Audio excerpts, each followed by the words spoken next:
Hello friends, आज की video में हम पढ़ने वाले हैं प्रेजेंट कॉन्टिन्यूअस टेंस। सबसे पहले हम इसकी इंट्रोडक्शन जानेंगे। होता क्या है? प्रेजेंट का मतलब होता है वर्तमान, कॉन्टिन्यूअस में होता है निरंतर, टेंस मतलब होता है काल, जिसे आप समय बोल सकते हैं। तो ऐसा टाइम मतलब ऐसा समय जो कि कंटिन्यू चल रहा है। जैसे मैं आपको अभी पढ़ा रहा हूँ, कुछ अच्छी बात बता रहा हूँ, आपको टेंस पढ़ा रहा हूँ, तो हमारा कंटिन्यू ये काम चल रहा है, तो वहाँ पर हम वो बोलेंगे प्रेजेंट कॉन्टिन्यूअस टेंस। आप पहचानेंगे इसे कैसे? सबसे पहले हम इसकी इंट्रोडक्शन देखते हैं, जिसे आप पहचान बोलेंगे।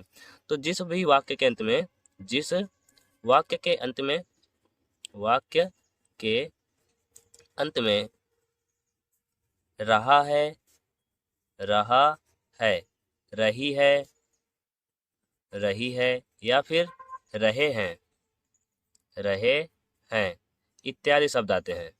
आदि शब्द आते हैं, आज शब्द आते हैं, तो उसे क्या बोलेंगे? Present continuous tense. आते हैं तो उसे ही प्रेजेंट कॉन्टिन्यूअस टेंस बोलते हैं, प्रेजेंट कॉन्टिन्यूअस टेंस कहते हैं।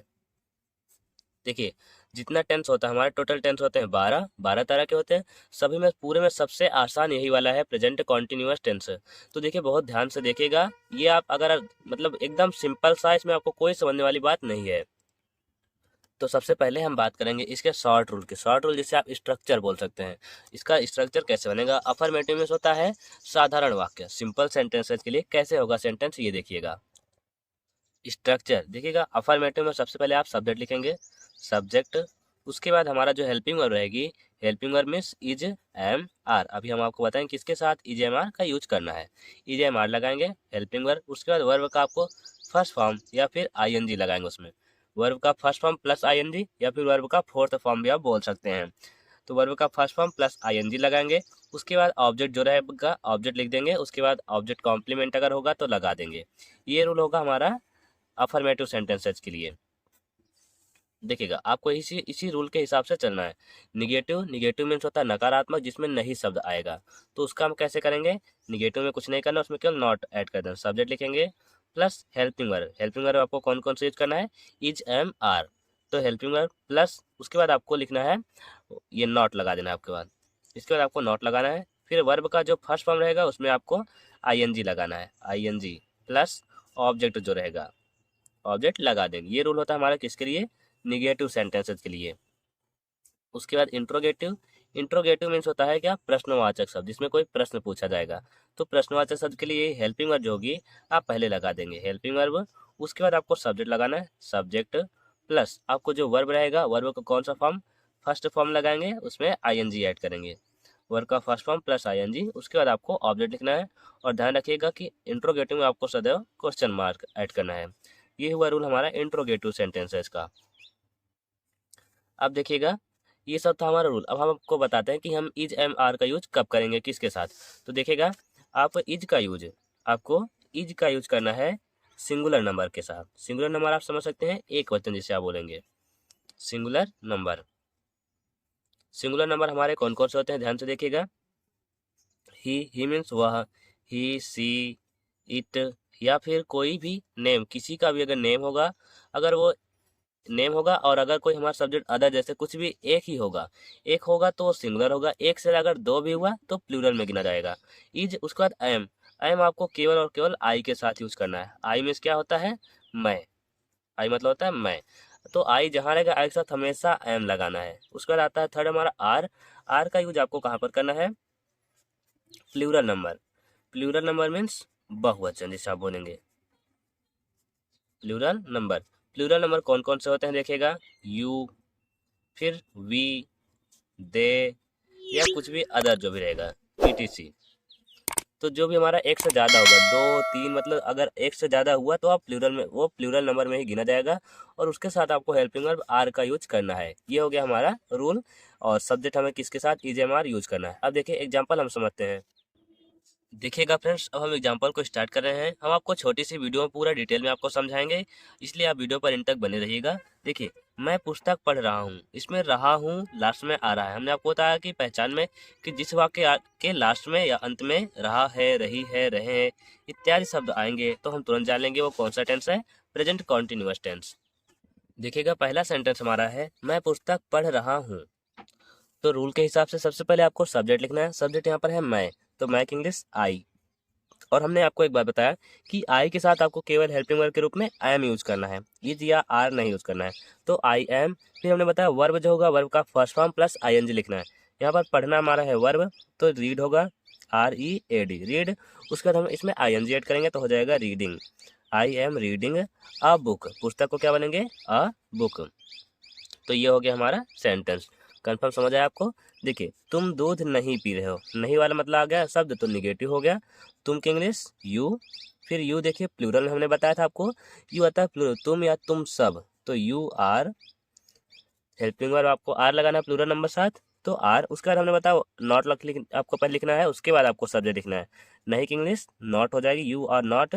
पीना का ड्रिंक, DRINK। अब हमने बताया रहा है रही, ये सारे रहेंगे तो ING जुड़ जाएगा उसमें। कॉन्टिन्यूअस टेंस अगर कहीं भी आ गए तो जान लीजिए इसमें वर्ब का फर्स्ट फॉर्म प्लस ING आपको ऐड करना है। You are not drinking, object हमारा है दूध, तो दूध को हम क्या लिख देंगे milk. You are not drinking milk. अगला है क्या राम मैदान में खेल रहा है, तो क्या इसमें कोई प्रश्न पूछा जा रहा है, मतलब प्रश्नवाचक है, तो आपको हेल्पिंग वर्ब पहले लगा देनी है। तो देखिए राम, राम एक नाम है किसी का, तो सिंगुलर नंबर में होता है, तो सिंगुलर नंबर साथ हेल्पिंग वर्ब इज लिखी जाती है। तो सबसे पहले आपको इज लिख देना है, उसके बाद सब्जेक्ट लिख दिया जाएगा राम, इज राम। अब देखिए वर्ब जो हमारा रहेगा वर्ब का फर्स्ट फॉर्म प्लस ING। खेलना एक वर्ब है, तो यहाँ पर प्ले, उसमें हम ING ऐड कर देंगे, प्लेइंग। अब कहाँ खेल रहा है, इन द फील्ड, मतलब मैदान में, तो is Ram playing in the field. ये हो गया हमारा ट्रांसलेशन। कंफर्म ना, समझ आ रहा होगा आपको? देखिए तुम वहाँ क्यों जा रहे हो, तो क्यों आ गया WH फैमिली वर्ड, मतलब कि इसमें क्यों की इंग्लिश भाई, जो कि WH फैमिली वर्ड से लिया गया। WH फैमिली वर्ड क्यों बोलते हैं, क्योंकि जितने भी क्वेश्चन वर्ड होते हैं सभी WH से ही स्टार्ट होते हैं। तो क्यों की इंग्लिश हम सबसे पहले लिखेंगे वाई। उसके बाद आपको देखना सब्जेक्ट प्लूरल होगा तो आर लिखना है, सिंगुलर होगा तो इज। तो तुम है, तुम तो प्लूरल में गिना जाता है, प्लूरल नंबर साथ आर लिखा जाता है, तो वाई आर। उसके बाद आपको सब्जेक्ट लिखना है यू, वाई आर यू। अब हमारा वर्ब प्लस ING, तो वर्ब जाना है, जाना का गो, उसमें ING ऐड कर देंगे, गोइंग। अब कहाँ गोइंग, अब देयर, वहाँ की लिस्ट बची, ऑब्जेक्ट जो के रूप में हमारा है, why are you going there. ये हो गया हमारा ट्रांसलेशन। उम्मीद है कि आप सबको समझ आया होगा अच्छे से। चलिए देखो हम एक्सरसाइज करवाते हैं, उसमें आपको बहुत सारा ट्रांसलेशन करवाएंगे, जिससे आपकी कोई भी प्रॉब्लम या कोई कन्फ्यूजन ना रहे। चलिए स्टार्ट किया जाए एक्सरसाइज को। देखिएगा फ्रेंड्स, अब हम एक्सरसाइज को करवा रहे हैं, लेकिन उससे पहले आपको वर्ब अच्छी तरह से याद होना चाहिए, क्योंकि ट्रांसलेशन करने के लिए आपको वर्ब अच्छी तरह से याद रहेगा, तभी आप ट्रांसलेशन को कर सकते हैं। देखिए पहला सेंटेंस है, मोहन एक पत्र लिख रहा है, सब्जेक्ट है मोहन, लिखना है वर्ब, और एक पत्र ऑब्जेक्ट। तो इसका translation Mohan is writing a letter. अगला देखिए, विद्यार्थी स्कूल जा रहे हैं, तो the students are going to school. अगला है, बढ़ई एक कुर्सी बना रहा है, बढ़ई एक कुर्सी बना रहा है, इंग्लिश हो जाएगी the carpenter is making a chair. अगला देखिए, वह मैदान में दौड़ रहा है, तो ही, देखिए ही सिंगुलर में गिना जाता है, तो होगा translation he is running in the field. Confirm आ रहा है?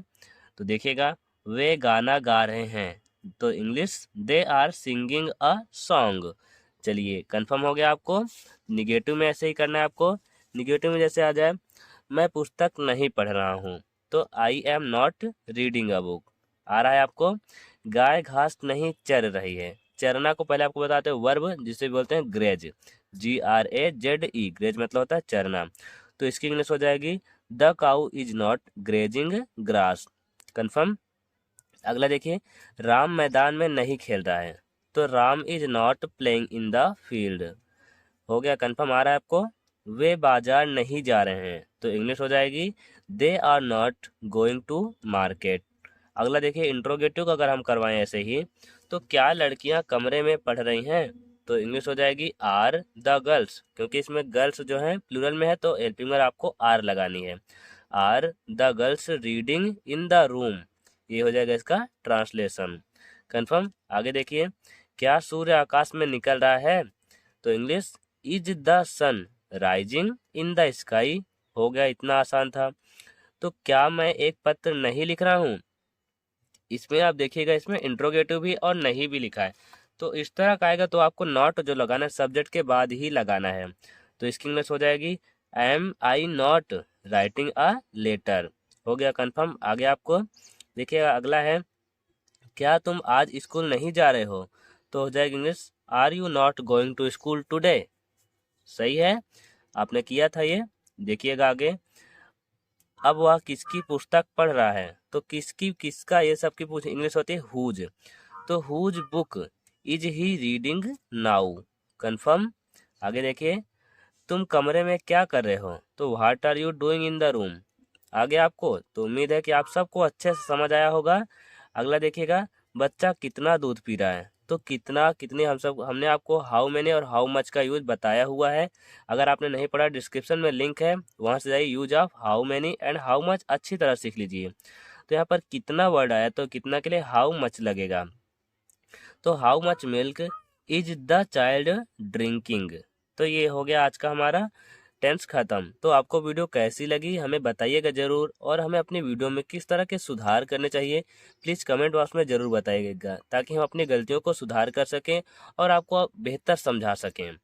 चलिए फिर मिला जाएगा नेक्स्ट वीडियो में। अगली वीडियो में पढ़ेंगे पास्ट कंटिन्यूअस टेंस।